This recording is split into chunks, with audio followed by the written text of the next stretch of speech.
Dhanbad civil surgeon कार्यालय में राज्य यक्षमा पदाधिकारी डॉक्टर कमलेश कुमार ने विभागीय पदाधिकारियों के साथ समीक्षा बैठक की। बैठक में टीबी उन्मूलन को लेकर चलाए जा रहे कार्यक्रमों की भी जानकारी ली।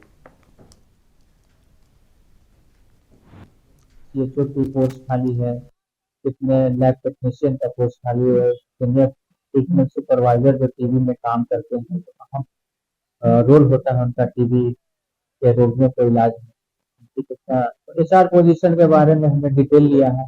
और सबसे महत्वपूर्ण है, टीबी मुक्त पंचायत की ओर हम लोग बढ़ रहे हैं। पूरा भारत जो है प्रधानमंत्री का जो एजेंडा है कि 2025 तक हम लोग पूरे देश को टीबी से मुक्ति दिलाएंगे। उसके तहत हमने देखा कि यहाँ का जो एग्जामिनेशन रेट कम है, ज़्यादा से ज़्यादा नमूना इकट्ठा हो और उनकी जांच हो।